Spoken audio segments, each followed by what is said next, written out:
बिस्मिल्लाहिर्रहमानिर्रहीम। अस्सलाम वालेकुम dear students, welcome to my channel. आज हम डिस्कस करेंगे MT 631 की असाइनमेंट नंबर 1 का सॉल्यूशन। आई होप सो कि आप अच्छी तरीके से अपने मिड टर्म की तैयारी कर रहे होंगे। अब आपको पता है सबको कि मिड टर्म में आपके 20% मार्क्स होना मस्ट है, और अगर आपके 20% मार्क्स नहीं आएंगे तो आपको फाइनल टर्म में बैठने ही नहीं दिया जाएगा। तो अच्छे तरीके से इस सब्जेक्ट की तैयारी करें। बहुत सारे स्टूडेंट्स ने मुझे लेक्चर्स का बोला है कि आप लेक्चर अपलोड करें।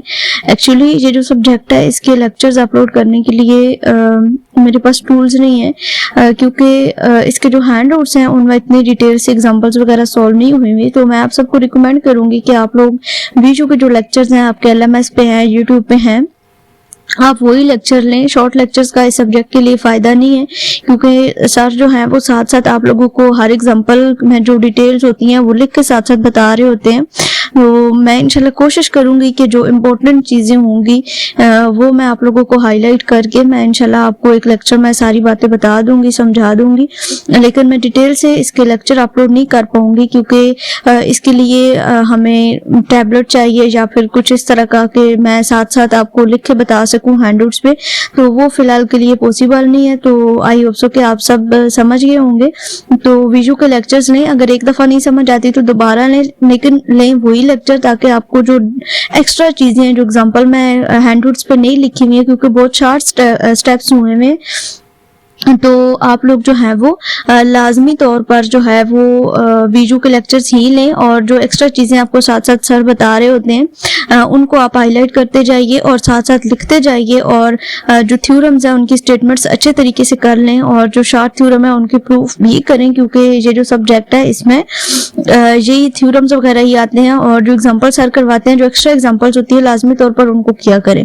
तो फिलहाल हम अपने असाइनमेंट को देख लेते हैं। इसमें जो इंस्ट्रक्शंस है ये 1 से 32 मॉड्यूल्स में आपका असाइनमेंट के दोनों क्वेश्चन दिए हुए हैं। ठीक है, आपने MS वर्ड में इसको सबमिट करना है, और मैथ टाइप आपने जो है वो यूज करनी है। कोई भी आपने पिक या इस तरह की कोई भी चीज आपने सबमिट नहीं करनी है। ठीक है, तो क्वेश्चन नंबर 1 है, हमारे पास एक सीक्वेंस ऑफ फंक्शन दिया हुआ है fnx is equal to natural log of 1 plus nx का स्क्वायर डिवाइडेड बाय 2n, और एक इंटरवल दिया हुआ है। हमने प्रूव करना है कि ये जो सीक्वेंस ऑफ फंक्शन है ये यूनिफॉर्मली कन्वर्जेंट है कि नहीं है। ठीक है, तो ये जो आपका क्वेश्चन है, मैं साथ आपको ये भी बता दूं, ये आपका लेक्चर में 29 से 32 में जो थ्योरम यूज हुए हैं और जो एग्जांपल्स यूज हुए हैं उन सबको मिला जुला के ये एक क्वेश्चन आपको दिया गया है। तो आपने अगर नहीं सुने लेक्चर तो आप वीडियो के लेक्चर्स भी सुने, और उसके बाद आप फिर इस क्वेश्चन को देखें, उसको खुद सॉल्व करने की कोशिश करें, तो आपको अच्छी तरीके से इसकी समझ आ जाएगी। तो यहाँ पे एक हिंट भी दी हुई थी, वो आई थिंक सो मेरे से रिमूव हो गया। वहां पे एक थ्योरम दिया हुआ था, तो थ्योरम में यही था कि जो आपको फंक्शन दिया हुआ है उसका पहले आपने डेरिवेटिव लेना है, फिर वो फंक्शन भी और जो डेरिवेटिव आप लेंगे वो भी दोनों जो है वो एक ही पॉइंट पे यूनिफॉर्मली कन्वर्जेंट होने चाहिए। ठीक है, तो गिवन फंक्शन हमें ये दिया हुआ था, इसका सबसे पहले हमने डेरिवेटिव लिया, natural log of 1 plus nx का स्क्वायर डिवाइडेड बाय 2n, इसका हमने डेरिवेटिव ले लिया।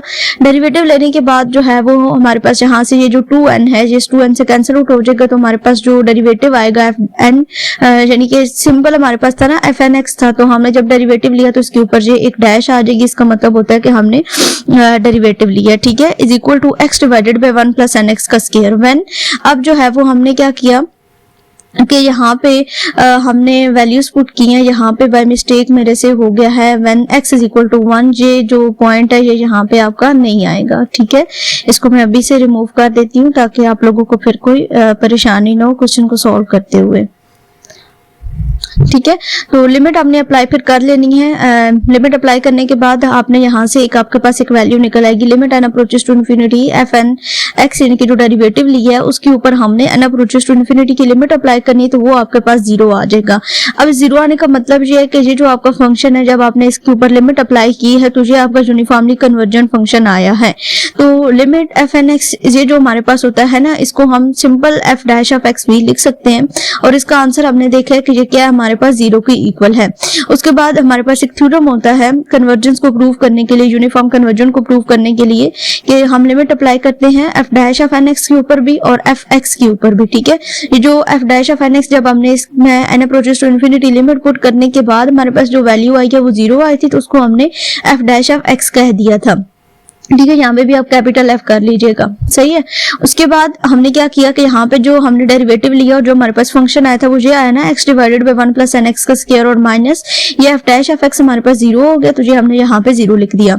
उसके बाद सिंपल हमारा जो है वो हमने इसके ऊपर लिमिट अप्लाई की, तो लिमिट अप्लाई करने के बाद हमारा इसका आंसर भी 0 ही आता है। तो इसका मतलब यही हुआ कि जो हमारा गिवन फंक्शन है वो क्या है, कन्वर्जेंट है यूनिफॉर्मली। तो मेरे हिसाब से यही इस क्वेश्चन का आंसर बनता है। काफी ज्यादा ट्राई की है मैंने, डिस्कस किया है और उसके बाद इस क्वेश्चन को सॉल्व किया है। इसके अलावा अगर किसी को लगे कि इसमें कोई चेंजेस करनी है तो वो लाजमी जो है वो शेयर किया करें, क्योंकि सब लोग जो है वो सीखने से ही सीखते हैं। मिस्टेक्स आप लोग निकाला करें ताकि सब स्टूडेंट्स अच्छे तरीके से उसको समझ सकें। तो मेरे हिसाब से क्वेश्चन बिल्कुल ठीक है, आप इस क्वेश्चन को कर सकते हैं। उसके बाद क्वेश्चन नंबर 2 है हमारा, सीक्वेंस ऑफ फंक्शन हमें दिया हुआ है, इसमें हमने पॉइंट वाइज कन्वर्जेंस और यूनिफॉर्म कन्वर्जेंस दोनों को सेटिस्फाई करना है। तो कोई भी फंक्शन जो है वो यूनिफॉर्म कन्वर्जेंट तभी होता है जब वो पॉइंट वाइज कन्वर्जेंट हो। तो सबसे पहले हम इसकी पॉइंट वाइज कन्वर्जेंस को चेक करेंगे। जो फंक्शन हमें दिया हुआ है ये आपका लेक्चर नंबर 6 और 7 में आपको इस तरह के क्वेश्चन करवाएंगे। 6 जो लेक्चर है उसमें आपको ये डिटेल से मिलेगा, और लेक्चर नंबर जो 5 है अगर आप LMS से देखें उसको, तो उसमें जो है वो आपको एक मिलेगा, थ्योरम मिलेगा। उसमें यही लिखा हुआ है कि कोई भी फंक्शन, कोई भी सीक्वेंस ऑफ फंक्शन वो यूनिफॉर्म कन्वर्जेंट तब होता है जब वो पहले पॉइंट वाइज कन्वर्जेंट हो। तो यहाँ पे दोनों चीजें क्योंकि हमने प्रूव करनी थी, तो हमने क्या किया, यहाँ पे हमने इसका ले लिया, जो फंक्शन थी वो था वो ले लिया, सही है। उसके बाद हमने इसकी पॉइंट वाइज कन्वर्जेंस जो है वो चेक की है। पहले हमने चेक किया है जब x को हमने लेस देन 1 और मतलब फर्स्ट पॉइंट यहाँ पे minus infinity to infinity close interval दिया हुआ है, तो हमने माइनस इन्फिनिटी से शुरू किया और इनकी बिटवीन हमने x की वैल्यू ली तो वो हमारे पास 0 आती है। इसी तरह से डिफरेंट पॉइंट्स के ऊपर जब हमने इनको चेक किया इस फंक्शन में, जब जो हमने डिफरेंट वैल्यूज x की पुट की और हमने चेक किया, तो हमारे पास लिमिट जो है वो आपकी हमेशा n अप्रोचेस टू इन्फिनिटी इन सब में अप्लाई होगी। तो हमने ये देखा कि ये पॉइंट वाइज कन्वर्जेंस तब होगा जब इसके सारे पॉइंट्स जो है वो सेम होंगे, बट ऐसा यहाँ पे कुछ भी नहीं है। 2 पॉइंट है सेम बट बाकी सारे डिफरेंट पॉइंट्स हैं, तो हम कहेंगे कि ये हमारा यूनिफॉर्म पॉइंट वाइज कन्वर्जेंट नहीं है। जो सीक्वेंस ऑफ फंक्शन है वो पॉइंट वाइज कन्वर्जेंट नहीं है, और अगर जो पॉइंट वाइज कन्वर्जेंट नहीं है तो अकॉर्डिंग टू थ्योरम जो भी मैंने आपको बताया कि अगर कोई सीक्वेंस पॉइंट वाइज कन्वर्जेंट नहीं होता तो वो यूनिफॉर्म कन्वर्जेंट भी नहीं हो सकता। अब आप कहेंगे कि इसमें भी तो यूनिफॉर्म कन्वर्जेंट ही प्रूव करनी थी, लेकिन इसमें जो आपको थ्योरम दिया गया था अगर आप उसको ध्यान से पढ़े तो उसमें डेरिवेटिव की बात हो रही थी कि पहले फंक्शन का डेरिवेटिव लें, डेरिवेटिव लेने के बाद जो आपका आंसर आएगा उसके ऊपर लिमिट अप्लाई करने के बाद उसको f ऑफ x का नाम दे और देन उन दोनों को माइनस करके फिर लिमिट अप्लाई करें, और जो आपका आंसर बनता है उस हिसाब से आप इसके कन्वर्जेंट है या नहीं उसको आप डिसाइड कर सकते हैं। तो ये थी हमारी असाइनमेंट। आप इसको खुद कोशिश करें, आप खुद टाइप करें, और अगर किसी को पेड सोल्यूशन चाहिए तो वो मुझसे राब्ता कर सकता है। ग्रुप का लिंक आपको डिस्क्रिप्शन बॉक्स में मिल जाएगा। इंशाल्लाह मिलेंगे किसी और लेक्चर के साथ, तब तक के लिए अल्लाह हाफिज।